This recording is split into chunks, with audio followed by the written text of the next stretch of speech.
Bismillahirrahmanirrahim. Assalamu alaikum, hürmetli televizyon görgüçler. İslam Muhabbet programımızın 96. saniylik görüşümlerini kızgın karşılayalımız. Ben Abdullah Yalğun. Kaderli görürmelerimiz, hemen malum boğandak biz bu programını başlagandan bu yan ta hazırgacha her bir Müslüman çokum dini de doğru düşünüşü gerek boğan fakatlam anlıvagan, uyak biyaktan anlagan yoki köygünege asasen emas belki her bir bu meselelerini roşan Kur'an ve sünnetning ruhiga uygun şekilde düşünüşü gerek boğan xilma-xil mavzularni ayrım tema şekilde huzuruna sunup kelyapmiz. Rabbim izin bergen, fırsat bergen müddetkice inşallah bu şekilde devamlaştırırız. Aldı bilen programımızdan aziz mehmeni, daimlik mehmeni hemen tanışıp boğan hürmetli Ustaz Şarkı Türkistan Ulemalar Birliği şundaqla Dünya Müslüman Alimlar Birliği azası Abdurrahman Cemal Kaşıgari'ni teklif kıldık.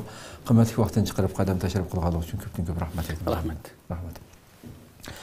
Kaderli görürmelerimiz, programımız YouTube ve Facebook kanallarımız arkalık Naq Meydan'dan tarqıtılıp atıdı. Ekran alda çıkıp duruyotgan numarımız şundaqla ictimai fikir vasıtalarındaki alaqı vasıtalarımız arkalık. Programımızga alaqadar arqandaq fikir teklif bolsa, berişinglarni, sual bolsa, soruşinglarni ümit qilamiz. Şundaqla köpligen qarindoshlarımızdan foydalanish uchun ham baharlab qo'yishni ham unutmaysizlar. Qadrli ko'rmalarimiz, biz tunigun e'lonimizni bergandek, bugungi temamiz intayin muhim bir tema İslam ve sekularizm temasi. Albatta biz ilgirki sanımızda, o'tgan sanımızda sekularizmninki xarakteri haqida to'xtalgandik. Umum bir mukaddime şeklinde biraz düşünce berilgen bo'ldi o'tgan hafta. Bugün İslam bilen sekularizmni moslashtirg'ili bo'lamdi. Buni nerede bir yakıldı, nerede ekanmaydi butunlay inkor qilinishi, rad qilinishi kerak bo'lgan masala bu. Buni albatta har bir musulmon bo'lish suhbatimiz bilan tushunishimiz kerak bo'lgan mavzularning biri. İnşallah bu temalarda to'xtalamiz. Bevosita programma kirib ketsak, undan so'ng hurmatli ustozim, aldı bilan shu İslam bilan sekularizmni moslashtirg'ili bo'lamdi degan savoldan boshlab kirsak. Chunki o'tgan hafta sekularizmning haqida hali tafsiliy to'xtalgan bo'ldik. Bismillahirrahmanirrahim. Cenab-ı Allah hamsına peygamberimizge dua selamlar olsun. G'arb feylasufi Aristo ilahi zat dünyanı yaratıp bo'lgandan keyin dunyoni tadbir qilish, idora qilish, boshqarish ishini inson aqliga tashlab qo'ygan degan tasavvuri bilan Hristiyan dinining siyosatga tava narsani siyosatga, diniga tava narsani diniga va ikkini bir-biriga aralashtirma degan tasavvuri bir-biri bilan moslashib qoladi. Xo'sh. Hem bu nazariyani, yani bu din bilan siyosatni ayırıp qaraydigan bu nazariyani Rimliklarning yoki g'arbliklarningki manfaatni qo'lga keltirish yo'lida axloq yoki prinsipga qilch parvo qilmaydigan falsafasini kuchlantirdi. Manfaat nima bo'lib qolsa, axloq bilan yoki prinsip bilan kari yo'q. Nazariyasi yoki falsafami bu ko'z qarashdan kuchlantirdi. Demak, bu Hristiyan dinininki yuqori xarakteri ve Aristo'nunki nazariyasi, g'arbliklarningki mirasi bu sekularizmninki meydonga kelishiga yoki dunyo tarqilishiga yo'l ochmagan. Ammo islom tasavvurida ilohini hamma narsani yaratquchi va hamma narsani tadbir qiluvchi yoki boshqaruvchi zot deb qaraladi. Xo'sh. Hatta insana takdir kılıngan narsa olsun, bir yerga berish, ticaret qilish yoki o'qish deganda, yoki insonninki ixtiyoridagi qila oladigan ish bo'lib qolsin, bumi Allohninki tadbiri bilan va o'rinlashtirishi bilan bo'lgan deb qaraladi. Masalan, bir to'y qildi. İnsonninki irodasi kishimiz inson irodasi taqdir qilingan bo'lsa to'y qildi. Buni bir musulmon sifatli inson Allohning o'rinlashtirishi bilan to'y bo'ldi deb qaraydi. Xo'sh. Ayet kerimede vallahu halakakum ve ma ta'malun. Allah sizlarni yaratdi ve sizlar qilayotgan ishlarning hammasini yaratdi. Sababini sizlar qilasizlar, chorasini sizlar qilasizlar. Allah yaratib bermagan ish bu dunyoda mavjud bo'lmaydi. bugungi dunyoda paydo bo'layotgan ishlar yoki hadislar Alloh yaratgan ishlarimiz, Alloh yaratgan ishlarning qatori. Mayli yaxshi tarafi bilan bo'lsin, mayli yomon tarafi bilan bo'lsin. Shuna bir ishni qilgan inson buni Allohning irodasi bilan qildim deb qaraydi. Bununla bilan birlikda islom tasavvurida inson dunyoning xo'jayini deb qaralmaydi. Sekularizmga o'xshash. Balki dunyoni gullantirish, dunyoni taraqqiy qildirish yoki idora qilishga Allohningki vakili deb qaraladi. Chunki Alloh insonga dunyoni yoritib bergan bo'lsa-mu, lekin dunyoni idora qilish masalasini yoki boshqarish masalasini faqatlam insonning aqliga bir butun tashlab qo'ymagan. Balki payg'ambarlarni avatish, shariatlarni tushirish, kitoblarni nozil qilish orqali sen izbosarlikni, vakillikni men ko'rsatgan yo'li bilan qilasan. Men payg'ambarlar orqali ko'rsatgan yo'li bilan izbosarlik majburiyatini ado qilasan deb insonni shu mas'uliyatga tayin qilgan yoki vakil qilib bekitgan. Demak bu insonninki dunyodagi o'rni qarta islom tasavvuri bilan g'arb tasavvurininki yoki sekularizm tasavvurininki farqlashadi. Islom tasavvuri insonni Allohninki ko'rsatmalarini ijro qilish, ya'ni bu dunyoni gullantirish, taraqqiy qilish, idora qilishda Allohning ko'rsatmasi bilan izbosarlik qilgan vakil deb belgilangan bo'lsa, g'arb falsafasi yoki sekularizm nazariyasi insonning bu dunyoning xo'jayini, xohlagan narsalarni qila oladi.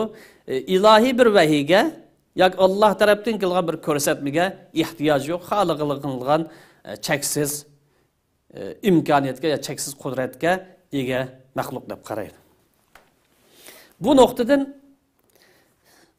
islom tasavvurida Allohni hamma narsa yaratquchi, hamma narsani boshqaruvchi zot deb e'tiqod qilib turib, lekin davlat masalasiga kelgan vaqtida, siyosat masalasiga kelgan vaqtida, jamiyatni boshqarish masalasiga kelgan vaqtida Alloh bu yerda tadbir qiluvchi emas, yoki Alloh davlatni tadbir qilishdan ojiz, yoki Allohningki davlatni tadbir qilgudek bir qonun prinsiplari yo'q deb qarash, yoki boshqacha bugungi zamonda bo'layotgan atalg'i bo'yicha ifodalangan vaqtida bu davlat bilan din orasini ayirib o'tish bu to'g'ri emas. Demak biz Alloh hamma narsani yaratquchi, hamma narsani tadbir qilguvchi deb e'tiqod qilgan vaqtimizda, ya'ni bu yerda davlatni idora qilish, jamiyatni yurgizish yoki hokimiyat boshqarishdan Allohni tadbir qilguvchi yoki o'rlashtiruvchi deb qarayolmasak, vaqtida Allohda bir ojizlik bor, Allohda bir nuqson bor degan bo'lib qoldi. Yoki Aristoning falsafasi bo'yicha Alloh bu dunyoni yaratib bo'lib, dunyoni qanday idora qilish bo'lib qolsa, uni insonning aqliga bir butun tashlab berdi degan o sekularizm nazariyasiga kirib qoldigan ish chiqdi.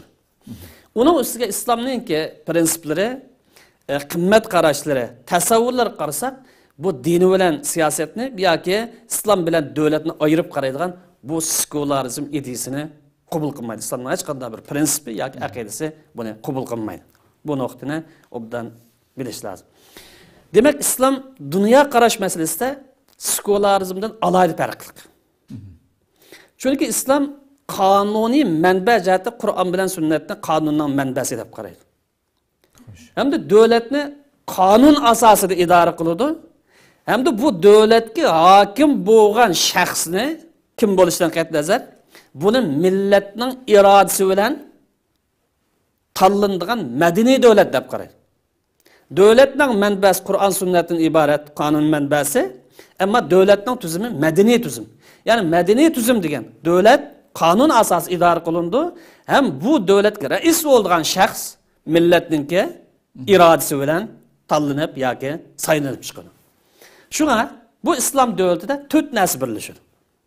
Birisi islomning manbai ekanligi, ya'ni Qur'on sunnatning qonunning asosiy manbasi ekanligi. Bu islomdagi qonun manbasi faqatla bir emas. Qur'on sunnat asosiy manba, buna bilan birlikda ilgari ko'p to'xtaldi, aql va buna bilan birlikda tajriba var. Bu hammasi qonunning manbasi. Ammo asosiy manba Qur'on sunnat. Demak, islom davlatida Qur'on sunnatning qonuniy manba ekanligi, shariatning igdorchiligi, millatning hukmronligi, davlatning millatga vakilligidan iborat 4 narsa birlashgan bo'ldi. Birinchisi Qur'on sunnatning qonun manbasi ekanligi. İkincisi şeriatning igdorchilik. Ya'ni bu davlat shariatga uyg'un, islomga uyg'un davlatmi, davlat emasmi deydigan mezonni ko'rsatgani ilohiy vahiy. Xo'sh, Qur'on sunnat. Demak, mush asosda bu davlatga rais bo'lgan mayli injener bo'lsin, mayli astronomchi bo'lsin, mayli faylasuf bo'lsin, qaysi birisi bu ko'rsatma asosida davlatni boshqarsa, idora qilsa, rais bo'lsa bo'ladi. Ammo igdorchilik vahiyning asosi, vahiyning ko'rsatmasi asosi. Shu shariatning igdorchiligi deymiz. Endin hukmronlik, hokimiyat boshqacha millat kitobi. Ya'ni ilohiy tarafdan bir shaxs boshqardi deb unda bir ufqon islomda yo'q. Bu shaxs u bo'lishi mumkin, bu bo'lishi mumkin. Ening kentin davlat millatninki vakili. İslam. Ya'ni davlat millat xizmat qiladi. Ummat xizmat qiladi. Ammo bugungi diktator zamonlarda millat davlatga, davlatning ichidagi muayyan bir oilaga xizmat qilgan bir ong shakllanib qolgan. Demak, yuqorqi bu 4 alayidlik islom davlatida birlashganligi uchun islomdagi bu davlat diniy davlatga o'xshamaydi yoki sekularizm davlatiga o'xshamaydi. Uningdan farq qilinib turadigan alayida bir davlat. Endi sekularizm bo'lsa, sekularizm insonni bu dunyoning xo'jayini, tabiatning egisidir. Tabiatda yoki bu dunyoda xalqini qila oladi. Shu insonga cheksiz aqliy iqtidorga egadir. Yoki inson aqli cheksiz huquq beradi. İlahi tarafdan kelgan ko'rsatma bilan mayli aql xatolashib qolmasin, bu dunyoviy tinchlik bo'lsin, adolat bo'lsin, har bir inson o'zining jonidan yoki inson zo'r deb qaralgan narsalarni xotirjam bo'lsin desa, yo'q, uning ehtiyoji yo'q. Faqat aql bilan idora qilindi deb qaraydi. Hem uning ko'zlaydigan faqat mush dunyoda inson ko'ngli orzusi bo'yicha yassa, qo'zg'ib to'ysa, aql nega boshlasa to'g'ri bo'lam, xato bo'lam shu bo'yicha yashab ketsa bo'ldi deb faqat dunyoni qilam ko'zlaydi. Ammo islomning qonunida islom faqat dunyolikni ko'zlamaydi. Oxiratni tan ko'zlaydi.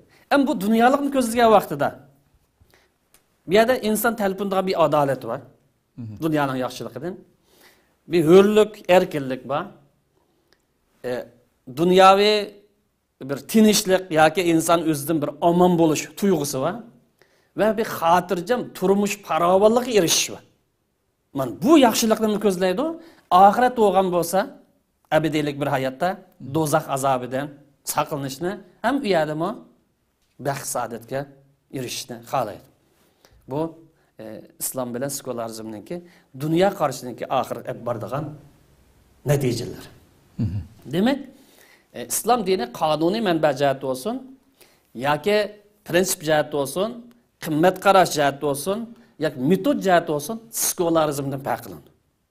Bu vajidan islom sekularizmdan mayli sekularizm bu yerda qisman o'tgan so'zildi, qisman sekularizm bo'lsin, siyosatni davlat dinni aralashtirmaydigan yoki umumyuzda sekularizm bo'lsin, buni ular maslashamdi, islom maslashmaydi. İslam qabul qilamiz, qabul qilmaymiz sekularizm. Biz o'tgan hafta sekularizmning xarakterini tafsilga to'xtaldik. Bugun islomning xarakterini buning qo'shimcha qisman bayon qildik. Yig'inchoqliq vaqtida islom sekularizmni qabul qilamiz. Maslashamiz, maslashmaymiz. Maslash to'g'ri bo'lamiz, maslash to'g'ri bo'lmaydi. Ko'p rahmat hamda haqiqatan shu bu ikki hukmni xato tushunganlikdan biz o'tgan sonimizda to'xtaldik. Bu sonimizda albatta texnik tafsiliy bir islomning nazariyasini bir tushunib baqaylab o'tirdik hamda. Haqiqatan bir musulmonning ya'ni bugungi ko'zimiz ko'rayotgan islom dunyosidagi bu istibdod diktator hokimiyatlarning bir örnek mesela bu İslami hakimiyet mandak buldu iken de büyüyen bu yaşlarımız mesela bunu torlarda emniyet devatkan eğer İslami bir şeriat hüküm sürdiğin bir devlet kurup kalsak ya aynı bir devlet olup kalsa çokum u yerda diktatorluk yüz berdi, çokum çirip gitdi degandek ufqumni o'tirg'i xotirjam o'tirg'i qo'yadishi mavjud jamiyatda o'rnak qilib manda islomiy hokimiyat bo'lsa manda go'zal bo'ldi ekan u deb ko'rsatkil bo'ldigan biror davlatni ko'rmaganligi uchun ular va yoki shundoq ko'rmagan unda bir islom davri surgan davranda cho'ng bo'lmaganligi uchun bo'lgan jamiyatga ko'pincha kishilarimiz bu tarixdagi hattoki uch Qashqadaryoda bo'lgan ijtimoiy uchur vositalarni ko'p tilg'anlayotdi. Chunki bugungi insonlar munda bo'lib ketdi, buzilib ketdi. Masalan, kimga ishonasiz? Shu Rasulullohning davridagidek yoki sahobalardek yoki shu xalifa, to'rt xalifadek ashundaq buzilmay sog'lom ma'alishiga kim ishonadi? Shunga deb gap bir tarafdan chiroyli anglanganday qilgan bilan yana bir tarafdan ya'ni bu shariat tuzumidagi bir davlat kelsa cho'qim chirib ketadi degan gap yana bir jihatdan bir xatarli gapda hamda. Bu Allohning dini bugungi 21-asrga zamonimizga loyiq kelmaydigan bo'lib qoldi. Bugungi bu zamonga yetishmaydi. Bu Allohning dini degan gap yana bir xatarli bir ufqumni o'ttirg'a tashlagan bo'ldi. Bir musulmon haqiqatan buni cho'chish kerak bu masalada. Şu anda ikinci sualımız da şu İslam'da Müslüman'a yarıgıdak bir devletçilik nazariyası yok mu bu dinimizden ki? Aslında bir zaman terakki kanser kayında kaldıgan bir din mi bu diyen bir sual mı? Peygamberimizge Kur'an-ı Kerim nazil olgandan tartib İslam dini din ve devlet olup gelgan. Hoş. Kur'an tushgandan tartib Mekke'deki ayetlerde siyasi ko'rsatma, siyasi prensiplar mavjud. Buna ikinci to'xtalsak bu. Shundan bilan birlikda islom aqida, shariat, axloq bo'lib kelgan. Buniki aqida dunyoviy qarash nazariyasi va qonunshunoslik ya qonunchilik nazariyasi birlashib kelgan. Islomning aqida qismiga qarasak, bu yaratquchining sifatlari haqida to'xtaladi. Yaratquchi inson bilan yaratquchining munosabati haqida to'xtaladi. Inson bilan bo'lgan munosabati, insonning bu dunyoga nima uchun kelib qolganligi, vazifasi va bu dunyodan qaytgandan keyin nima ish bo'lganligidan iborat bu masalalarga javob berish uchun to'xtalgan bo'lsa, ammo shariat qismi ibodat, ijtimoiy tuzum, iqtisodiy tuzum, siyosiy tuzum va boshqa tuzumlar haqida to'xtaladi. Demak, islom maydon kelgan tartiblar din, davlat, aqida, shariat bo'lib kelgan. Bu islom davlat bormi yo'qmi degan gap bugungi 21-asrdan bu natija emas. Biz asli manbaga, asli hujjatga qarashimiz lozim. Bu hali Amtaqunning, Samtaqunning gapidagi bir gap chiqqan gap emas. Yoki u jamoatning ko'tarib chiqqan, yoki bu jamoatning ko'tarib chiqqan masalasi emas bu. Qur'on Karim qaraydigan bo'lsak, Qur'on Karim Payg'ambar alayhisolamga islomni butun insoniyatga yetkazsan deydigan bir mas'uliyatni yuklagan bo'lsa, şu vaqtning o'zida payg'ambarimizga mushu Qur'onning ko'rsatmasi bo'yicha davlat turg'izsan deydigan mas'uliyatni tang yuklagan. Buning dalili bormi desa, Falala mujtahidning Falala olmas so'zi emas, Qur'on Karim asli manba qilib. Qur'on Karimda inna anzalna ilaykal kitaba bil haqq litahkumu baynan nas bima arakallah. Biz sen Qur'on tushundik. Qur'onning haq ekanligida, to'g'ri ekanligida senin maksat buranın yetkizganlığı şakkım değil. Hak kitap. Ne için tushundik desa, bu insanlar arasında, cemiyette, insan yaşaydigan rayonlarda, devlette, siyasetşünaslıkta, yoki iqtisodda, yoki boshqa masalalarda ilahiy ko'rsatmalar, yoki Allohning ko'rsatmasi bilan hokimiyat yurgizishing uchun, hukm qilishing uchun, jamiyatni idora qilishing uchun tushundik bu kitobni. Demek bu kitapning xarakter tushgandan tartiblam davlat nazariyasine davlatchilik hukmini bilib kelgan kitob Qur'on Karim. Shu bir yerda bir musulmon Qur'on Karimni hokim o'rniga qo'ymasa va Qur'on Karimni bizga yetkazib bergan va izohlab bergan payg'ambarimizning ko'rsatmalariga ergashmasa, itoat qilmasa, u odam sog'lom dindor bo'lolmaydi. Samimiy musulmon bo'lolmaydi. Çünkü Qur'on Karim bu vaqtda bu musulmonlarning saxtipazlikdan, samimiyatsizlikdan, ismida musulmon ammo amaliyat kelgan chaqda yoki kommunist, yoki liberal, yoki yanimshim bo'lishini ogohlantirib, sening ma'noga yo'lang budir musulmon bo'lsan. Qur'onni hokim qilgan bo'lsang, payg'ambarning ko'rsatmasi bilan ma'nosan dedi. Fala va robbika la yu'min. Mümin dersiga yetmen bolsan, samimiy musulmon bo'la olib qolsang, payg'ambarning ko'rsatmasi bilan. Ya'ni Qur'on sunnatning ko'rsatmasi bo'yicha hokimiyat yurgiz, siyosat qil, hayotini shuningga to'g'riladi. Endi bu ko'rsatmalarga asosan nurg'un dalillar bo'lgan, faqat ikki dalillar keldim. Bu ko'rsatmalarga asosan mayli siyosiy hayot bo'lsin yoki ijtimoiy hayot bo'lsin yoki iqtisodiy hayot bo'lsin, shariatning ro'yiga, maqsadlariga, prinsiplariga uyg'un keladigan islom davlatini turg'izish bu payg'ambarimizdagi eng muhim mas'uliyatlardan biri hisoblanadi. Chunki oyatdan taqozo san qil buni dedi. Buni ijro qilishing kerak dedi. Faqat din yetkazib qo'y, insonlar na cho'g'ilsin demadi. Demek bir bu haqni yetkazman deydigansa, buni qo'g'daydigan bir kuch bo'lish lozim. Bu haqiqatni insoniyat to'g'ri tushuntiradigan davlat bo'lish lozim dedi. Xo'sh. Peygamberimiz münasip sharoit, münasip o'rin topgan vaqtida, ya'ni Medinaga kelgan vaqtida bu islom davlatini qurib chiqdi. İslam devleti kurup çıkan vakti dastlab qilgan ishimiz davlatninki asos qonunini turg'izdi. Bu davlatning asos qonunida musulmonlar bilan boshqalar orasidagi munosabatlarni intizom qildi. Masalan, musulmonlarniki qarindosh bir-biriga igdorchiligini ta'kidlagan bo'lsa, musulmon bo'lmagan boshqa millatlarningki diniy erkinlik huquqini keskin hujjat bilan yo'l qo'ydi. Devletning ana qonunida boshqalarningki diniy erkinlik huquqi bor. Ibodatni o'zi tanlagan din bo'yicha qilsa bo'ladi. Uni islom kirsan deb zo'rlashga bo'lmaydi dedi. Keskin hujjat bilan bu asos qonunni o'tirib qo'ydi. Shuning bilan birlikda davlatning ishidagi fuqarolar va davlatning sirtidagi davlatlar bilan bo'lgan munosabatlarni buni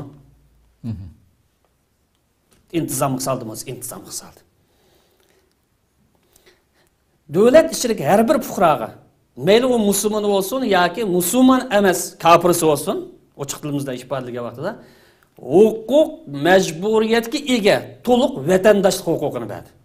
Ya'ni mush islom davlatiningki doirasida chegarachil yashaydi ekan, mayli u musulmon bo'lsin, mayli xristian bo'lsin, yahudi yoki boshqa kofirsi bo'lsin, bu huquqqa ega, majburiyatga ega to'liq vatandosh degan tomg'in bo'ldi.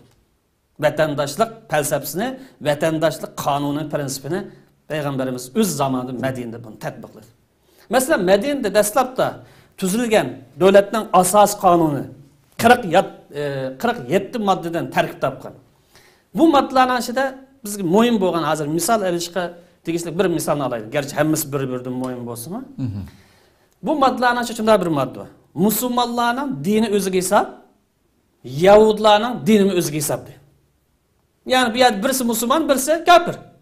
Yahudi kofir bo'lsa, bizning e'tiqodimiz kofir. Xo'sh. Musulmonning dini o'ziga hisob, Yahudlarning dini o'ziga hisobdir. Bu prinsip orqali diniy erkinlikni yo'l qo'ydi. Boshqalarning dini kirgizish uchun, islom kirgizish uchun zo'rlashga, besim qilishga bo'lmaydiganligini ta'kidladi. Xo'sh. Bu modda orqali boshqalarningki diniga chaqilish bo'lmagandek mol-mulkiga, izzat sharifiga chaqilish bo'lmaydi dedi. Bu modda orqali boshqa dindagilarni biz qabul qilamiz dedi davlat ichida. E'tirof qilamiz dedi. Uni vatandosh sifatida muomala qilamiz dedi. Xo'sh. Chunki u zamon qarasak, hozirni qo'yib turaylik, u zamon qarasak fuqarolar podsholarning dini bilan yashaydi. Ya'ni podshoning dini nim bo'lsa shu e'tiqodla yashaydi. Bo'lmay qolib qolsa u davlatga patmaydi. Ammo islom kelgancha unday qilmaydi. Islom kelgan vaqtida xohlasan bu dinga kir, hidoyat yo'l, to'g'ri yo'l, jannatning yo'li, xohlasan o'zing dinni qil, oxirat hisobini bersan buni o'ylab ish qildi. Din erkinlikni yo'l qo'ydi. Boshqa din olsun, boshqa irq olsun, boshqa millat bo'lib qolsin, uning quchoq qochdi. Boshqa bir dinga tabe bo'lganligi yoki boshqa bir irqdan bo'lganligi uchun chetqa qilmadi. Yomon ko'ralmadi, o'ch ko'ralmadi. Bu islomning asos qonunida yo'l qo'ygan moddalarning birisi. Bugun kunlikda 101 vatgan krizis ko'plagan davlatlardagi mana bu xil bugun inson huquqi deb da'vo qilayotgan moddalarga rioya qilmaganlikni kelib chiqadi. Masalan, buning misoldan binosi hammamiz anglayotgan, ko'rayotgan sizlar yaqinki urushda bu urush nima deb Yevropa qit'asida yuz berdi Ukraina urushi. Bu yer madaniyatlik bir davlat dedi. Madaniyatlik davlatga bomba tushsa bo'lmaydi. Bu tushsa qatmal, madaniyatsiz, qalaq Suriya yoki Iroqdek yerda bo'lsa bo'ldi. O'lsa bu ko'k ko'zlik palani irqtava bu millat o'lmay musulmon o'lsa bo'ldi. Bu g'arb falsafasidan yoki sekularizm falsafasiningki natijasi inqorliq oldimizda turibdi. Ammo islomning davlat falsafasi mana. Qaysi Iroqdan bo'lsin, qanday ranglik bo'lsin, qaysi aqida bo'lib qolsin, davlatning ichida bir inson yashaydi ekan, u birinchi darajalik vatandosh o'xshash huquqqa ega. Musulmonlarning dini o'ziga hisob, kafirlarninki yoki yahudning dini o'ziga hisob degan moddada. Demak, xulosalgan vaqtimizda payg'ambarimiz Madinada islom davlatini qurib chiqdi. Bu davlatning asosiy qonuni Qur'oni Karim va sunnat deb ta'kidlandi. Buningga shu yer yashaydigan har turkum aqimlar, har turkum qabilalar yoki har xil taraflar buningga imzo qo'ydi. Islom davlati 10 yil jarayonida siyosiy jihatdan, iqtisodiy, ijtimoiy, istixborot, harbiy va ilmiy jihatdan mukammal bir davlat sistemasiga aylandi. Payg'ambar sollallohu alayhi vasallam mukammal bir davlatga aylandi. Endi bu yerda bir gap chiqadi. Bu islomda davlatchilik nazariyasi bo'lib qolsa, nima uchun bu yaqinda bu islom davlat bormi yo'qmi degan bu gap chiqdi. Yoki nima uchun biz o'zimizni bu qimmatli angusharni bilmay, nima uchun sekularizmni qabul qilgan, bir zamonlarda kommunizmni qabul qilgan, yana bir zamonlarda kapitalizmni qabul qilgan holat kelib qoldi degan savol chiqishi mumkin. Bu vaqtda balkim bir oz degan to'xtalish mumkin uning sabablari haqida. Ammo gapimiz qaysak, islomda davlatchilik nazariyasi bormi? Qur'on sunnatmi? Ahmadullah Samadning gapini qo'yib turaydi bu yerda. Asli hujjat, birinchi darajalik hujjatda davlat nazariyasi bormi? Islom davlatchilik nazariyasida asosiy prinsiplarni o'tirib qo'yapti. Ya'ni har qanday zamonda, har qanday makon yaraydi. Bugun 21-asrda davlatning asos yuqori o'xshash falsafasini, moddasini, qonunni qo'ya oladigan halqiliq prinsipal nuqtalarni qo'yapti. Ammo tafsiloti, masalan, davlat raisi necha yil bo'lsa bo'lar, buning ismi nima bo'lsa bo'lar, davlatning shakli qanday bo'lsa bo'lar, hukumatga nima deb ism qo'ysak bo'ladigan bu masalalarga shariat yoki dinimiz to'xtalmaydi. Chunki bu masala zamonning o'zgarishi bilan, makonning o'zgarishi bilan, sharoitning davrining o'zgarish ehtimolligi bo'lgan narsa. Yani tarbiya xarakterlik masala. Shuning buni insonning aqli qo'yib berdi. Demak, sen asosiy prinsipdan chetlanmagan holatda davlatning apparatlarini quvsang bo'ladi. Shakllantirsang bo'ladi. Shuning asosan qaysi bir inson musulmonlar bo'ldi ekan, siyosatchi bo'lsin yoki yana birisi bo'lsin, islomning siyosiy prinsiplari va maqsadlarini asos qilgan holatda buningdan chetlamay bugungi davrdagi siyosiy tajribalardan, boshqa davlatlarning siyosiy erkinligidan va boshqa turli ijodiyatlardan foydalansa, davlatni taraqqiy qildirsa, rivojlantirsa, bo'landirsa albatta bo'ladi.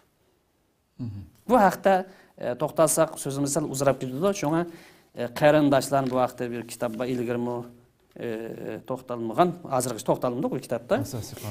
Islomning asosiy qonun kirisi. Kitobning ismi ayda. Bir krizis bor ekan degan gap chiqdi. Chunki amaliyotdan bir krizis 1000 yildan davomlashib kelgan islomda. Buni kitob to'xtal. Uningdan boshqa kitobning muhim yeri islomning siyosiy nazariyasi, siyosiy falsafasi, siyosiy qimmat qarashi, asli manba bo'lgan Qur'on sunnatning dalillik bayon qilgan kitoblarning birisi bu islom davlatchilik nazariyasini bilmoqchi bo'lgan, izlanmoqchi bo'lgan, tadqiq qilmoqchi bo'lgan qarindoshlarning bu kitobga murojaat qilishini tavsiya qilaman. Ko'p rahmat. Hakikaten qarindoshlarimiz savol so'rabdi. Endi birozdan keyin savollarni inshaalloh söz bilinmasligi uchun heydaroq keyinroq qoldirman. Hamda islomdagi davlatning sekularizm cheklagan diniy davlatdan farqi qanday bo'ldi? Farqi nima degan? Bu muhim bir savollarning birisi. İslam davlat yoki islomdagi davlat g'arb xristian dunyosi shakllangan, bir mezgil davr surgan, hokimni va hokimning chiqargan nazariyalarini, hukmlarini muqaddas o'rniga chiqib olgan diniy davlat emas islomlik davlat. Chunki islomda davlat raisi bo'lgan shaxs uning qalpiqi nima deb atalsin? Rais bo'lamdi, xalifa bo'lamdi, sulton bo'lamdi. Bu hammasi davrga munosib ijtihod emas. Hujjat yo'q, bunda ataniladi. Davlat raisi, islomda davlat raisi bo'lgan shaxs huquqini Allohdan yoki payg'ambardan olmaydi. Xristian dini bilan yoki diniy davlatlar o'xshamaydigan tarmishadi. Xristian dini yoki diniy davlat Yevropa qit'asida emili 4-5 asr hokimiyat beshiq chiqqan bu davlat huquqini nimadan olib etsa, mayli poplar bo'lsin, o'tkab to'xtaldik, mayli podsholar bo'lsin, menga kelgan huquq ilohiy huquq deb qaraydi. Tangrining nomi bilan. Tangrining nomi bilan. Xuddi burunqi islomda ilgari ba'zi turk davlatlarida muqaddaslik menga tushgan, mening degan gapim hujjat deganga o'xshash. Bu xristianning diniy davlati menga qaraydi. To'g'ri. Ya'ni huquqni biz Allohdan, payg'ambardan oldik. Ammo islomda davlat raisi bo'lgan odam huquqni Allohdan olmaydi. Payg'ambardan olmaydi. Kimdan oldi demsiz? Shu odamni rais deb saylagan, imzo qo'ygan, balet tashlagan, ovoz bergan, qo'l bilan bay'at qilgan shaxsdan oldi. Ya'ni millatdan oldi. Huquqni kim berdi? Millatdan. Ya'ni huquqni kim bergan bo'lsa, huquqni tatib olish javobini yana shu millat kim oladi so'raydi. Shunga bu yerda islom davlat raisi bo'lgan odam ma'sum deb qiladi. Ya'ni xatolashmaydi deydigan gap yo'q. Şunu bir yerde bu hatalaşmaydı. Bu nima desa to'g'ri, nima desa buning gapi haq, buning qarshi chiqish bo'lmaydi, e'tiroz bildirish bo'lmaydi, qarshi isyon ko'tarish bo'lmaydi, inqilob qo'zg'ash bo'lmaydi, eg'irdash xatosi degandek, bunda imtiyoz yo'q islomda. Shunga islomda har qanday bir fuqaroning davlat territoriyachiligi, fuqaroninki davlat rais xatolasa, uningga e'tiroz bildirish, uni tanqid qilish huquqi bor. Chunki davlat raisi yoki hukumat deb atsa, ba'zi rayonlarda kerak, davlat raisi bo'lsin yoki hukumat bo'lsin, bu huquqni kimdan oldi? Millatdan oldi.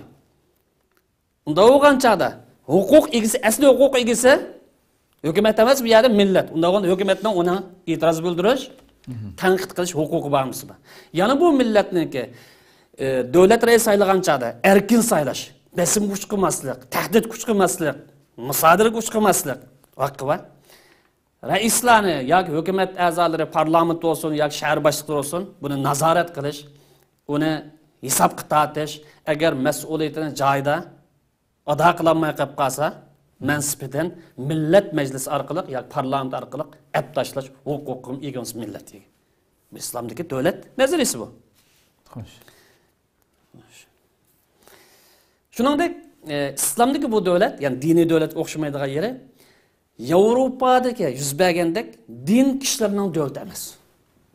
Islomdagi davlat din kishilarning davlati emas. Islomda din kishilari deydigan atalg'i yo'q. Islom buni e'tirof qilmaydi, qabulmi qilmaydi.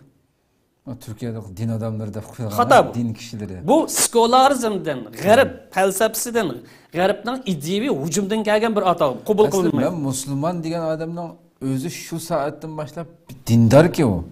Agar men dindor emas desa, yani xuddi bir dinga ayrim bir kishi bir kiyim kiyib poplar o'xsha qilib olgandaklar bir hukmda deganlardek yani. Bu sekularizmdan aytasiz. İslamda bunu ulama deb atadi. İslam dinida yetishgan olim, ulama deb atadi.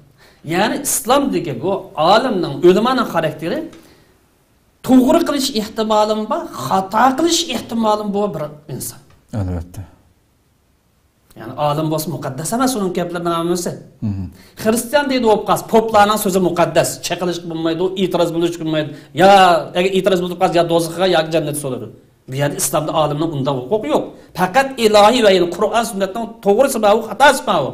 Ma gapninki taqazzusi va izohlash huquqi bor. Jannat bilan do'zax yo'q islomdagi ulamoning. Shunga bu yerda islomdagi ulamoni din kishilari deb atash bu tamoman xato. To'g'ri.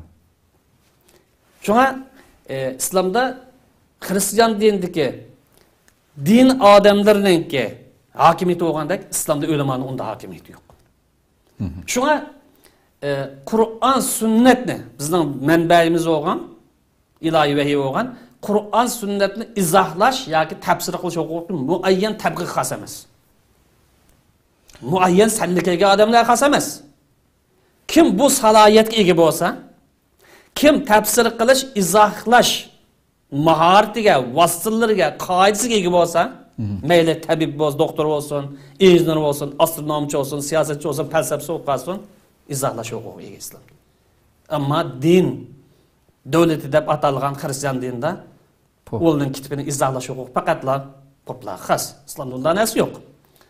Shunga islomda diniy davlatga o'xshash haqiqatan mishanal ilohiy haq nazariyasi bilan hukmronlik qilib bunday davlat yo'q. Xo'sh. Ta'kidlash kerak bo'lgan nuqta masalan, hamma odam izohlay oladi emas. Ba'zilar masalan salohiyat to'shqan va qoidalarni bilgan. Gap bak muhim gapchi hamda. Chunki nurg'un nimalarda alqam din haqida gap qilish sizlar ulamolarning ishimi deb alqa normal bu diniy alqa jarayon bu alqa diniy o'qishliq buning nurg'un Qur'on tafsirisi va hadisning butun yo'llari va qanday hukmni nadin chiqaradigan bu sohada yetishmagan bir turkum ziyolilarimiz masalan demishqa sizlar ham gap qildik ekansilar bizmi din to'g'risida xalqimizni o'zimiz tushungan bo'yicha gap qilsak bo'ldi deb xatolashib qolgan ishlar bor. Siz deb qo'ygan ma'noda bak muhim hamda. Chuqur mush salohiyatni yetishtirgan bir o'zida hozirlagan bir inson Qur'on sunnatni to'g'ri darajada manbasidan tushunib uni izohlay oladigan bir inson bo'lsa, u jamiyatda doktor bo'lib ishlayotgan bo'lsin, injener bo'lib ishlayotgan bo'lsin, salohiyati diniy olim bo'lmasin, gap qilish haqqi bor demoqchi yani. Shunday. Xo'sh. Endi bu islomdagi davlatning sekularizm qarshi turgan, rad qilgan, inkor qilgan, diniy davlat o'xshamaydiganligining dalili bir dalil kerak. İslam devletinin kurgusu olan Muhammed Aleyhisselam ölüp ketkendiğin ki özüdün ki devletine başkurduğun ya idare kıldığınca muayyen bir adamını tavsiye kılmagan. Muayyen adam bu devletine başkurduğu da bunun tamgısını olmagan. Tayinlep koymagan. Ya ki eniq işaret mi vermegen? Hem şundaqlan bu devlet reisi kandak tallayımız ya kandak tallaş gerek de bu yolum dep vermegen. Bunu insanların ki milletninki, ummetninki iradesiga, ixtiyoriga, aqliga, izlanishiga qoldirib qo'ygan. Shunga Shinada o'lib ketganligi shuning uchun Rasululloh o'lib ketganligi. Payg'ambarimiz o'lib ketganligi. Abu Bakr radhiyallohu anhu Rasulullohning hayot vaqtida tutgan muomalasiga ko'ra musulmonlarning irodasi bilan tanladi. Musulmonlarning tanlashi bilan bo'ldi. Ammo zo'rlanmadı. Musulmonlar payg'ambarimiz o'lib ketgandan keyin kimni rais qilsa bo'ladi? Kim bu salohiyatga ega? Kim bizni eng to'g'ri yo'lga yetaklab mangadi? Bizning dunyo oxiratligimizni kapolat yo'liga boshladi degan sifat bilan birinchi rais Hazrat Abu Bakrni tanladi. Musulmonlar izlandi. Necha kun bu vaqt talash qildimiz. Ammo payg'ambarimiz o'lib ketib, dafn qilishga ilgari davlat muhim dedi. Davlatchilik muhim dedi. Cemaatni qo'ldan berish qilmaydi. Ya'ni davlatdan voz kechib musulmon yashayolmaydi degan bu nazariyani his qoldirish uchun payg'ambarimiz dafn qilmay turib raisni sayladi. Yo, haqiqatan davlatchilik yana necha yil ilgari, necha yil emas, necha asr ilgari o'lgan bir millatmiz. O'zimizningki merosida, o'zimizning madaniyatida, o'zimizningki yo'lida payg'ambarimizning hayot nurg'un o'rnak va ammo uningga rioya qilgan, bilmagan, tushunmagan bir millatmiz. Haqiqatan eshitish masala. Yana mushundoq yuzilgan dalil isbotlar turibmi? Yana bu din bilan siyosat ayrim narsa deb qarash hamda bu buningdan o'ta siyosat bilan dunyoda. Demak, musulmonlar payg'ambarimizdan davlat raisini saylab chiqdi. Saylagan vaqtim erkinlik bilan, rozilik bilan, o'zining irodasi bilan sayladi. Hattoki tarixiy manbalarda rivoyat qilinishicha Hazrat Ali birinchi davlat raisiga 40 kungacha bir rivoyat. Bay'at qilmagan dedi. Ya'ni 40 kungacha tasdiqlanmagan davlat raisiga ifoda bildirmagan dedi. Xo'sh. Buni o'xshagan bir nechasi bor. Bu bir misol. Musulmonlar davlat raisini bu zamonda bay'at usuli qo'li bilan ya'ni men seni tasdiqlayman, seni qo'llayman, seni himoya qilaman degan bir usul. Bunun tanladi. Shu vaqtdagi mavjud bo'lgan davlat qurish yoki bir narsani ta'kidlash ya qasam berish qo'llangan bir usuldan iborat. Bu vositadan iborat. Birdan bir vosita emas. Shu zamonda bor, afzal usulning birisi shuda, shuni qo'llangan. Musulmonlar bu davrda davlat qurilib bo'lgandan keyin ijtihod qildi. Ya'ni izlandi. Tadqiqot qilishning hojati yo'q yani. Degan o'qishni qilishning hojati yo'q. Cho'qim usulni qo'llanishning hojati yo'q. Degan saylan bor. Davlatni qanday taraqqiy qildiramiz, qanday rivojlantiramiz, musulmonlarning ahvolini qanday yaxshilaymiz, boshqa insonlarga Qanday qilib ularningki inson huquqini, insonligini, insoniy qaromni qanday ishga oshiramiz degan bu masalalardan izlandi va boshqa millatlardan o'z davridan boshqa davlatlardan, masalan, Rim, o'z davrida mavjud bo'lgan Paris, Iran imperiyasidan foydalandi. Xo'sh. Endi yana bir nuqta bu yerda islomdagi davlat raisi xatolashmaydigan zot emas. Mayli buning laqabining bo'lsin, sulton bo'lamdi, xalifa bo'lamdi, yana bir ism bo'lamdi, xatolashmaydigan zot emas. Xatolashadigan, to'g'ri qiladigan bir inson. İslamlik davlat raisi. Şunu onu kontrol qiladigan sistem. Şunu onu kontrol qiladigan sistem, asos qonun kontrol. Buning dalili nima? Muqaddas emas, ya'ni davlatning raisi islom muqaddas emas. Manchidak zot turish lozim. O'lgan qadar o taxtdan sunmaydigan unda falsafam yo'q islomda. Buning dalili nima? Birinchi davlat raisi, ya'ni payg'ambarimiz vafot bo'lgandan keyin raislik saylangan birinchi davlat raisi Hazrat Abu Bakr siyosiy xitobnomasi bunday boshlagan. Ey xaloyiqlar, men sizlarga raislikka, davlatni idora qilishga men saylanib qoldim. Lekin men sizlarga bak islinglar, bak afzal, ilg'or odamlar emasdim. Ammo bugungi o'sha uni qilib birman, buni qilib birman degan saxt kazzoblar emas bu. Nurg'u va'da berib, qaq so'qti qilgan bo'lanchilik qilgan, yanchiq to'ch qilgan mustabidlar emas. Men yaxshilar emas deb sizlar meni saylab qo'ydinglar. Ammo bu davlatni idora qilish oson bir ish emas. Shaxsiy ishga o'xshamaydi. Shuning bu davlatni idora qilishda to'g'ri yo'lda mansam, ya'ni asosiy qonunga rioya qilgan asosda joyida ep mansam, menga bir hamkorlashinglar. Billa boshqaraylik. Billa idora qilaylik. Maslahatingni beringlar, kuchinglarni, oyimanglar, aqlinglarni maslahatingni beringlar. Agar men to'g'ri boshqara olmay qolsam, asosiy qonundan chetdim yoki idora qilishda ojizlik qildim yoki davlatni himoya qilinmagan bo'lsa, darhol men tuzishiraman. Derhal tanqid qilinglar meni dedi. Derhal e'tiroz bildiringlar dedi. Agar men asos qonunga uyg'un ish qilsam, itoat qilish majburiyatim bor. Agar men asos qonun bo'lgan Qur'on sunnatga xilof yo'l tutsam, sizlar men itoat qilish majburiyatim yo'q. Siz tamoman bu soat erkin deydigan siyosiy xitobnomasini e'lon qildi. Demak, ya'ni islomda davlat raisining muqaddas emas ekanligi, mustabid emas ekanligi, diktator emas ekanligi, millatning irodasi qimmat qarishiga vijdon rioya qilganligini mana bu dastlabki birinchi raisning siyosiy xitobidan buni ko'ramiz. Bu islomdagi siyosiy xitob vahiyninki taqozosi bo'yicha vahiyninki ko'rsatmasini ifodalaydigan bir siyosiy bayon. Bu yerga kelgancha balkim yo bilamiz yoki bilmaymiz. Yoki buni shunday ham rivoyatda o'tab ketamiz. Xo'sh. Demak, bu yerda yana bu nuqta deydigan gapimiz millatning o'ziga rais bo'lgan shaxsni o'z irodasi bilan tanlab chiqarishi, tanlay olishi. Shuning bilan birlikda huquqni qo'ldan qo'lga yoki birisidan yana birisiga qon to'kmasdan tinch yo'li bilan o'tkazib berishi bu hukumatning yoki bu davlatning qonunliq ekanligining ifodasi. Bu mazkur kitobda men bayon qilgan İslam medeniyetindeki asas kanun kirisi müşahit yüz belgen. Asas kanun bağımlısı var Kur'an'sın. Ama hukuklu koldan kolga ötküzüp bir şikayet vaxtıda kan tökelgen ahvallı köp. Bu İslam'dan körsün tamamen zid. Bir yerde hatalık İslam'da mı olsa ya ki şu hakimliğimiz hakimliğidir. Reisildiğimiz reisil, sultanı olamdı yani ne mi de batalsın. Hoş. Enin kendini bazılar zorlaş arkalı, besim arkalı özünü reislikka, balların reislikka çıkarıp algan ahval var. Bu mu İslam'ın ki nazariyesiga, siyasi nazariyesiga tamamen zıtmıdır. Bunu red kılış lazım. Çünkü hüccet, Kur'an sünnet hüccet yok. Ama hatalık ekanligi hüccet var. Bu asas kanundaki birden bir en ağır krizisden birisi. Yani birlikte saklayımız deb hükümetning yoki davlatning qonunliq bo'lishini musulmonlar ketkizib qo'ygan. Bu kitobningki mana boshqa nazariyalar o'tirib qo'yilgan falsafasi bir şeydir. Xo'sh.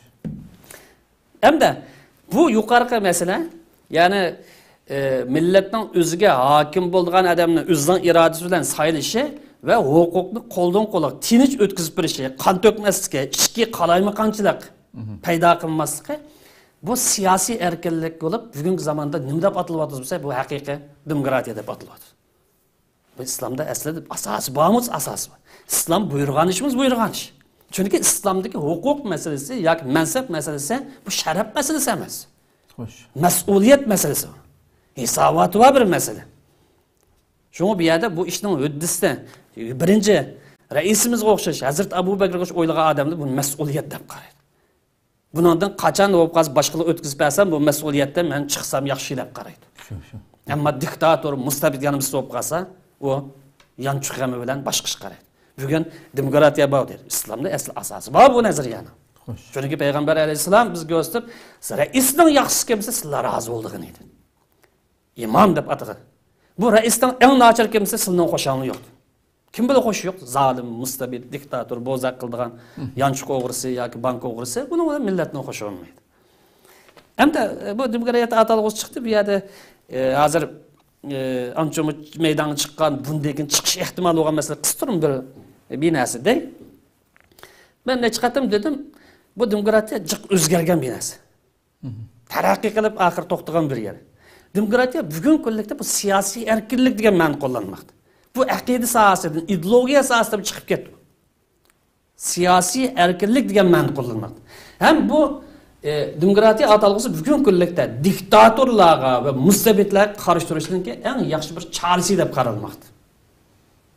Bu diniy qarshi holat emas, balki diktatorlikqa, mustabidlikqa qarshi yaxshi chora deb qaralmoqda. Ya'ni siyosiy erkinlik emas, bugun shakllangan yoki bugun to'xtalgan Dunyo ma'nosi shu bo'lmoqda. Uning ustiga yana bir muhim nuqta borki, demokratiya bugun kunlikda sekularizmdan siyosiy jihatdan ayrilmoqda. Asli buning kelib chiqish tarixi Fransiya inqilobidan sekularizm bilan boshlanib, oxir demokratiyaga to'xtagan bo'lsa, bugun kunlikdagi demokratiya degan bu hukm sekularizm bilan siyosiy jihatdan taloq bosqichiga yetdi. Nima uchun? Chunki sekularizm ya dinni siyosatdan chetga qo'ydi, yoki bo'lmasa tamoman hayotdan, falsafadan, nazariyadan, ko'z qarashdan tamoman chetga qo'ydi. Ammo bugun kunlik demokratiya bu siyosiy erkinlik. Ya'ni siyosiy erkinligi millat o'ziga rais bo'lgan odamni o'zining irodasi bo'yicha tanlash. Millat o'zi iroda qilgan bir ideali qimmat qarashni qonunga chiqishi. Zulm asosida, besim asosida bir narsaga imzo qo'ymaslikka tanilmasligi. Millat o'zining kimligini qo'g'dishi degan bu hukm bu. Biz o'zimizning tili bo'yicha elib aytsak. Xo'sh. Ya'ni asos to'xtalayotgan doira bu. Bugun kunlikda demokratiya degan o'talg'on sekularizmdan siyosiy jihatdan tamoman ayrildi. Ayrilish. Uning ustiga ba'zi bir davlatlar qarasak, davlatninki raislari balkim keyin to'xtashimiz mumkin bu temada, aniq dalil Pokiston bilan vazirlar ba'zidan bu diniy sohadagi odamlardan qabul qilinayotganlik bo'ladi Amerikada. Men Bushning davrida bo'lsin yoki Trumpning davrida bo'lsin. Yoki ba'zilar anchamiz bozor solgan yahudlar bo'lib qolsin. Yoki boshqa yerda bo'lib qolsin. Bu o'zgaraylik. Xo'sh.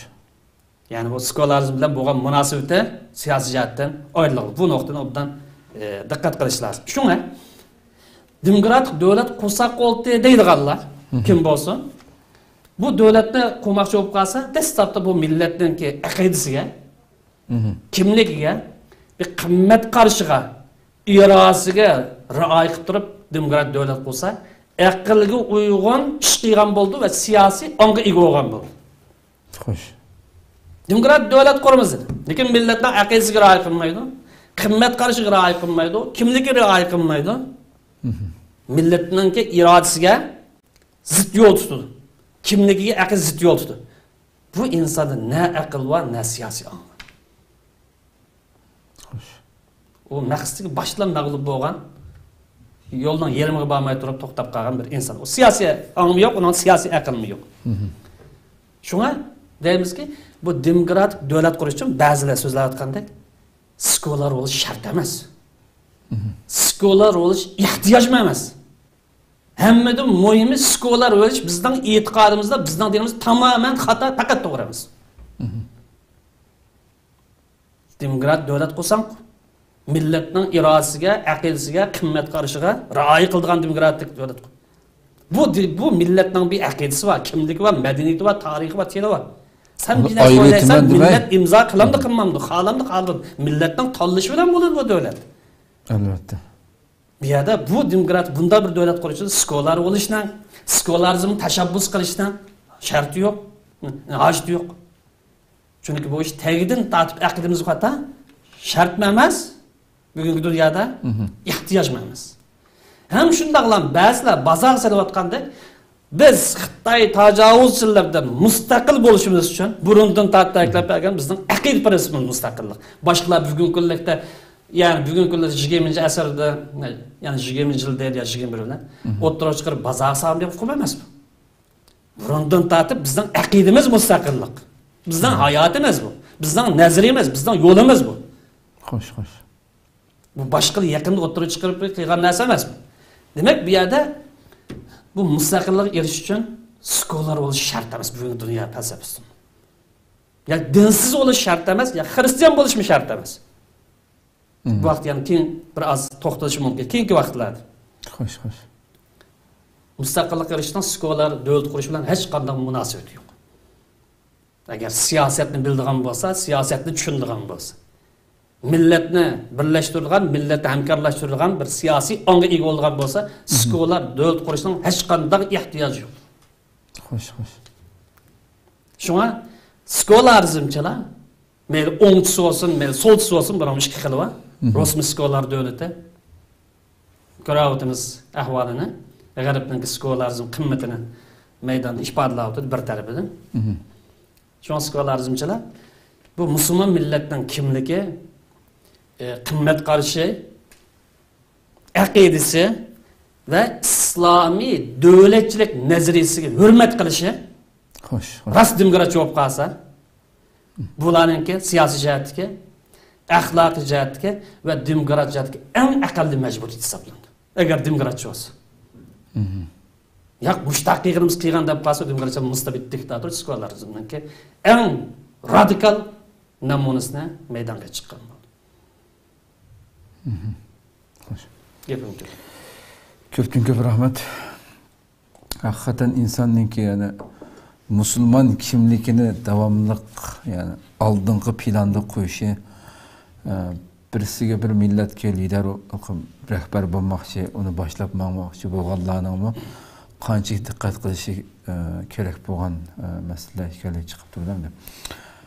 Hargiz bugun boshqalarga yoki uning buningga chiroyli ko'rdiman deb xuddi o'zi sekular bo'lsa, butun dunyodan yig'ib ketadigandak uni qo'llash uchun mushu biz mushu Saraybosnaga borgan vaqtimizda mesela Ali İzzet Begovichninki mushu mayli uning qabristonligini ziyorat qilgan vaqtimizda bo'lsin, uning ish izlari nurg'un qatim so'zlandi qo'yamdi shu yerda. Endi shu nurg'unlagan qanliq jang qiliqliq Yevropaning dal qo'ynida bu kurashlar bir-biridan nihoyatda qiyin sharoitlar ichida bo'lgan nimada shu Ali İzzet Begovichning hech qachon dinidan shu majlisning ichida sen Yevropalıksan deydi. Sen Yevropalık Müslüman emas, özünü ifadalagan vaqtidami men oldimdan Müslüman, uning keynidan Yevropalık. Müslüman Yevropalık. Herkes Yevropalık Müslüman emas. Deb davomli dini o'zining dinini oldingi planda qo'yib turib, maydoni bo'yicha yashab, millatni nurg'un nimadan qutuldirib qoldi. Bir rahbarda bo'lishga tegishlik nimamda. Bosniya xalqining nimasini biz hatta qahva ishga vaqtidagi nimasini shu yerda hayron qoldik qo'yamdi. Boshqa xristian bilan o'xshash 3 yilqi Isa Masih Ruhul Qudus deb 3lik narsa 3 barmoqimda qilmayman deb qahvaning tutadigan nimasi yo'q ularda. Bitta yumaloq shaklda oy hilolni oyni chiqarib turib qahva ichganligini shu yerda shuningga shohid bo'lgan bo'ldik hamda. Har bir ishida İslam'da aldığım plana çıkarıp özünün Müslümanlıktan şeref his qilish. Shuncha bola beshig'ini mikasimi. Hamda bugun tushunmaganlikdan ana shunday har xil gaplarni qilyapti. Hatto shu rahbarniki gapini abay qilayotgan vaqtda bizningki islom xalifining ichidagi Umar radhiyallohu anhu da shu qadar jasur, shunday bir Amirul Mu'minin islom davlatining butun xalifasi bo'lgan bir insonga normal odatdagi bir ayol edi. Şu kitabını açsaqla ko'ramiz-ku.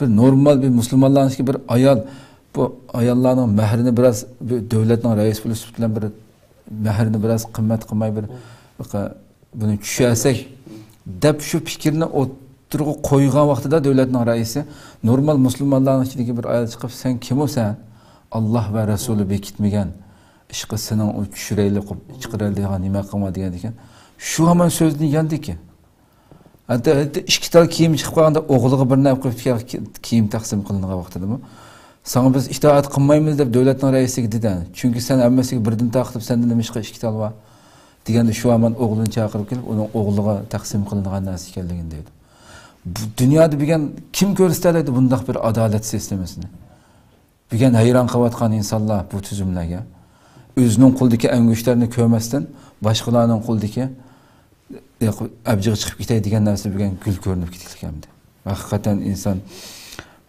bilmaganlikdan shundan tushib qolgan ekan mayadagi savolda birisi qarindishimizdan birisi debdiki shu sekularizmlik davlatlarning yordamini qabul qilib yoki sekularizm bo'yicha davlat qurimiz deb turib davlatimizning qurish harakatini qilsak shu bu to'g'ri bilamdi ikki masala bir-birida ayrilishi lazım. Sekularizm, sekular davlati, ya'ni g'arb davlatlarining ko'p qismi har xil shakldagi sekular bo'ldi. Buning qatori Rus var. Xo'sh. Ham sekular davlati. Hindiston bor. Ko'ryapmiz.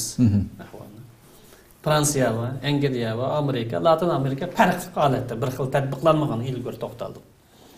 Buning yordamini mayli siyosiy yardım bo'lsin, iqtisodiy yardım bo'lsin yoki qurol yarog' bo'lsin buna paydalanışga elbette bo'ladi. Hem ihtiyacımız bağımlısı ihtiyacımız var. Bu ayrı mesele. Ama bu yardım eriş için skolar oluş demek dinini buzuş demektir. Azgın yolga kadem koyuş demektir. Kur'an sünnetinin hükmü boyunca. Ben itiraf hata yolga kirip kiliş demektir. Hoş. Yani ahiret köysem meyli bu dünyada namım çıksa ya ki azrak bir iş kıysam meyli desen o yüzden iş. Yani kapır bas kapır oluşu mümkün. Yüzden iş. Kıyamet gene dozat köysem meyli deydiğin oluşu kapır oluşu yüzden iş. Çünkü Kur'an-ı Kerim'de men şafel yu'men ve men şafel yu'men. Halisan kapır ol, halisan Müslüman. İşkirisinin ki neticesi o. Birisi yaxşılıkı başlaydı, birisi azapkı başlaydı. Allah özenki ihtiyat, Allah ihtiyarlıkı da. Şunu bir yerde ben yukarıda koydum. Bu g'arb davlatlarının yardımını qo'l keltirish uchun skollar bo'lishmi shart emas. G'arb davlati shart qilmaydi buni bugungi kunlikda. Dunyoninki ideologiyasiga fikrini misol kuzatgan vaqtida az to'la boshqalar emas, az to'la kuzatamiz. Kafir bo'lishmi shart emas, ularning nimasida? Hristiyan bo'lishmi shart emas. Ammo afsuski bizning oramizda ba'zi bir insonlar borki, g'arb dunyosi xizmat qilayotgan. Mushillar beshida İstanbulda bo'lgan bir yig'inda, Amerikadan kelib birisi ochgan bir yig'inda islom tashkilotlari bilan yoki islom ellar bilan bir hamkorlik shakllantirish degandek bir bo'lgan yig'inda bir masala bo'lgan. Aniq nurg'un shohidlar bor bir masala. Bizning ba'zi shaxsiylarimizga, ba'zi tashkilotlarimizga Amerikada yashaydigan bir tashkilotninki raisi shunday dedi. Men sizdan musulmon emasmiki deb tukanman dedi. Sizningki Amerikada qilayotgan ish harakatlarga qarab, yurishtirishingga qarab, boshqalar bilan bo'lgan odamlarga muomalalarga qarab, musulmon emasmikanmi deb, musulmon emasmiki deb tukanman, lekin musulmon kaslar emasman dedi. Undan hech talab qilmaydi u. Shundoq debdosimi? Şu yig'inda Sharq Turkiston deb yozilamdi, Sharq Turkiston qirg'inchilik deb yozilamdi, ya kriz deb yozilamdi degan masalada chim turish bilan kriz deb yozildi. Qirg'inchilik deb yozildi. Bo'lmasa qalam tavrit o'ynayotganlar yana boshqa yerga kelganlar. Men uning tafsilotiga kirmay bu saat. Demak, bu yerda boshqalarning yordam qilish uchun xristian bo'lish shart emas, skolar bo'lish shart emas, dindan chiqib ketish shart emas. Boshqa davlatlar bugun bizdan nimani iroat qildi? Bir tuzuk adam bo'lsin hadi. 56 ga yoki 70 nechiga yoki 1000 nechiga pashinib ketmay. Oshqon radikal aqimlarga kirib qolmay, milliy iroda, milliy kimlik, musulmonlar kimligi bilan o'ttirhal yo'lda jonliq bir tashkilot qurib, o'zimizning davlatini qutqarish uchun rasmiy harakat o'tishimiz qadaydi. Bizning soqolimiz bu yerda taqashmaydi. Gilasükümüz bir aldığı çıkarıp koymaydı. Yanımız bir çıkım bulmaydı. Hicabımız onun takaşmaydı. Biz birleşip ortak prensip asasında ortadır har bir yolda, aşkollıktan pasiflik hali aldı. Küçlük bir teşkilat kurup siyaseti var, iktisadi var, istihbaratı var, harbisi var, yanımcımızı var. Canlılık halette olup özümüzün planıga, özümüzden müstakillik dışı kadem basılan olsa şunu irat kıldı. Bizden kütülgen şu bugün garip devletlerinin. Her biz kapır oluşumuzu, ya skolar oluşumuzu kütmeydi. Sekularizm İslam dünyasına qanday kirgan degan savoldan tugatsak bo'lsa. Sekularizm 19. asrning başlarında Angliya ve Fransiya başçılıqidagi bir qancha g'arb davlatlarininki islom dunyosini istilo qilish yoki mustamlik qilish yoki ishg'ol qilish tarixi bilan boshlangan. Angliya ve Fransiya başliq bu g'arb davlatlari islom ellarini mustamlik qilish uchun kirgan vaqtida biz ishg'ol qilgani keldik, sizlarni mustamlik qilgani keldik deb kelmagan. Xitoyga o'xshash islom shaklida kelgan. Komünistler nima deb kelgan oxir zamonda? Biz sizni ozod qilgani keldik dedi. Go'mindag'dan ozod qilgani keldik dedi. Shunga o'xshash, Xitoyga o'xshashlar bo'ladimi? Biz sizni taraqqiy qildig'ini keldik. İlmiy jihatdan taraqqiy qildig'ini keldik sizni. Yevropaga o'xshash taraqqiy qilgan ko'chalarni, binoni saldigan bir holatga kirish uchun keldik deb kelgan. Fransiya bilan Angliya. Bu tarixda 100% nurg'un pokit hujjatlar. Bular dastlab kirgan vaqtida o'zi besib olgan rayonlardagi yoki shu diyorlardagi insonlarning yoki musulmonlarningki aqidasiga qimmat qarashiga urf-odatlar chaqilmagan. Biz uning ishimiz yo'q. Biz uni taraqqiy qildirmoqchidik. Xitoyma 56ga qadar shu falsafa bilan bopildi-ku. Bular dal shuni. Lekin tadrijiy asta yil o'tmaydi musulmonlarning aqidasi qimmat qarashi kimligiga bir-birlar hujum qilishga boshladi. Angliya bilan Fransiya bo'libmi o'zi besib olgan, ishg'ol qilib olgan ellarda, masalan, Angliya misol olsak Misrni besib olgan Sudan bilan, Fransiya misol olsak Tunis bilan Aljeriya, Marokash va bir nechasi. O'zi besib olgan ellarda qo'cha hokimiyat shakllantirgan. Xuddi Xitoyga o'xshash. Bu qo'cha hokimiyat orqali bular mavjud bo'lgan, ya'ni oz bo'lsa qilib qolgan mavjud bo'lgan islom shariatini tamamen siyosiy sahnadan chiqarib uni o'rniga sekularizmni qonun qilib kirgizgan. Majbur besim orqali islom zid qilgan qonunlarni bir-birlab millatga, jamiyatga tanishga boshlagan. Angliya bilan Fransiya. Bu deganlik ham bu bugun yordam qilib buni desak bo'lmaydi. Bu tarixiy masala. Bu real masala. Bu sekularizmning kelganligini tushunish uchun tarixni biroz qaytish lozim. Xitoyning bugungi bu holatga kelib qo'yish uchun Xitoyning tarixiy jarayonini bilish lozim, psixikasi bilan, xarakteri bilan. Bu kelishninki sabab, ya'ni mustamlika birinchi sabab sekularizm. Buni qo'shimcha yana bir sabab, muhim sabablardan birisi. Bir qism musulmonlar va islomning bir butun hayot nazariyasi yoki hayot metodi yoki siyosiy xaritasi yoki yo'l xaritasi ekanligini bilmaydigan.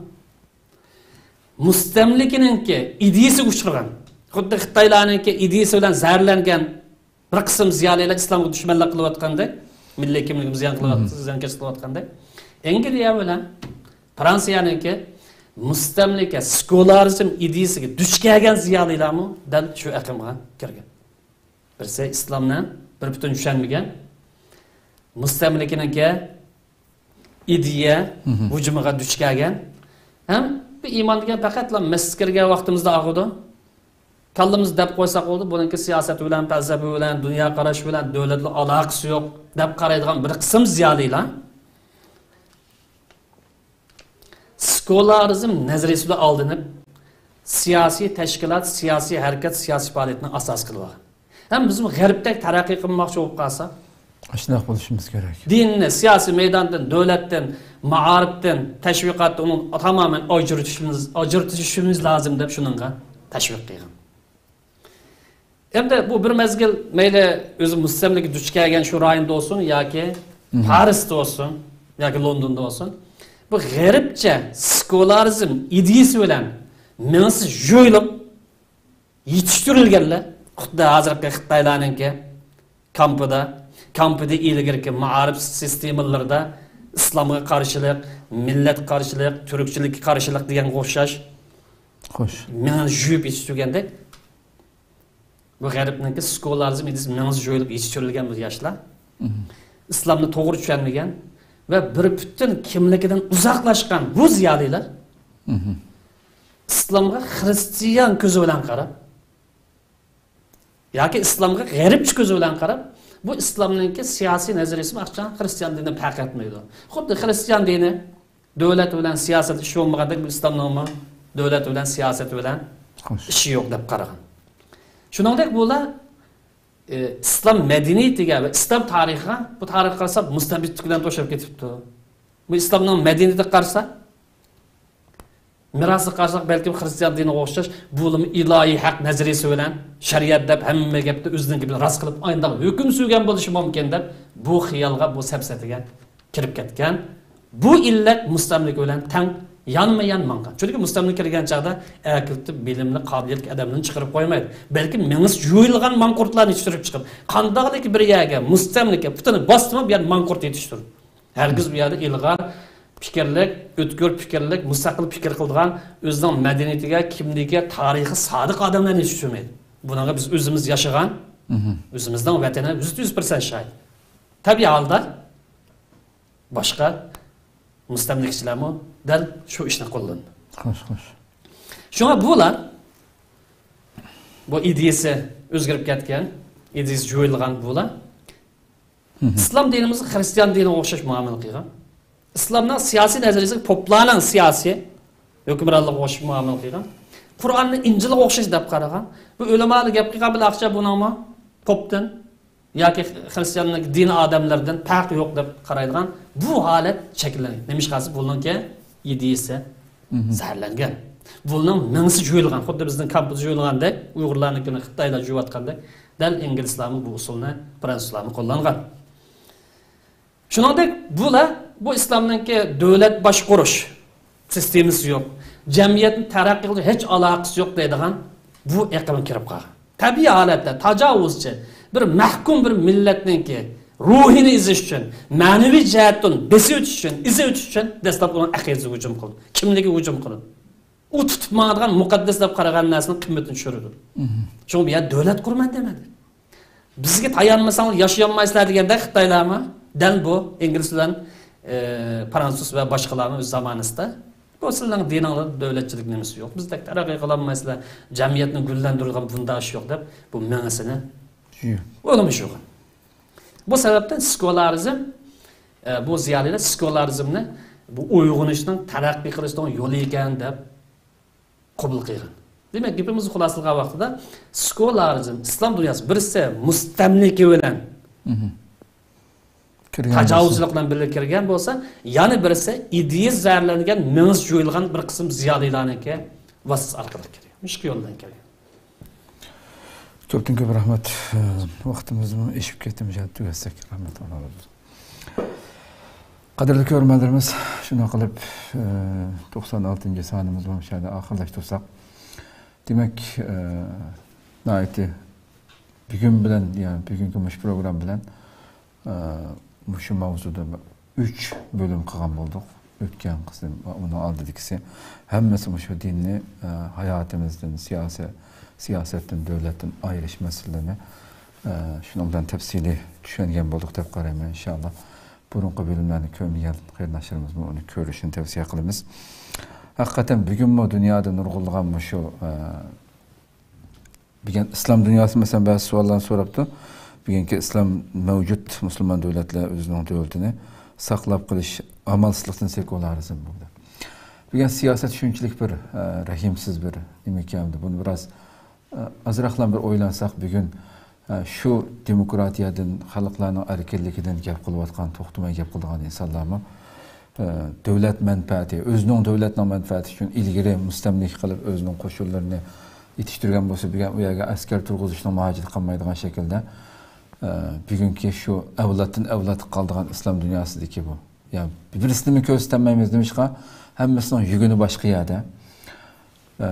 Onun sizikinden çıkamaydıgan insanlarını, onun evlatlarını yetiştirip demişken itiraz bildirmeydi bilgen mesela bir padişahın ki oğludan oğluğa kalışıga demişken özü dep kilip atkan medeniyetke yoki o siyasi sistemge xilap bolsunmu onu en yakın ittifaqdışı süpürdü gördü. İslam dünyasındaki nurgun bay devletlardaki. Çünkü ayet menfaat var alıdığan. O yerdeki özünün halkı kanda zulüm salamda demiş ki çatığı yok onun ulan. Mesela ayette perzentlerini ayette garipte terbiyelep özünün sizliğinden çıkmaydıgan şekilde tayarlap durdu. Dadısı ölüp boğuça bazıda siyasi özgürlük kıplam özünün uruk tuqqanlarını mücaylaplam hukuku çıkıp oldu. Eğer özünün acille ölgen bolsa ölüp boğuça yana bir oğlu çıkıdı. Bu şunda devam kıldı o bu ahirki mezgillerde. Bunu köstekli buldu yani bu biz hayran kılıp atqanlarning mı mesele devletning menfaati bilan başka Müslümanlarning izilişi u yerda nurgun xalqninki vayronchilikqa uchrashi Misrdagi oxirida bo'lgan ishlar Mursiyning ketib qolishi buni oqi siyosiy o'yinlar qarab baqaylik. Shu demokrat voy xalqning saylish bilan keldi deganlar saylangan vaqtida nimishqa qarish chiqib uni birdan mashina o'rib tushirgizbatdi uni degan vaqtida chunki o'zining manfaati ziyon uchirdi. Bunu bilsek belki bu şekilde texmi roşan düşünüşümüz mümkün. Rabbim ömür bası aldığımızdaki sanda başka bir temada görüşükçe aman boğaçlar. Esselamu Aleyküm ve Rahmetullahi Teala ve Berekatuhu.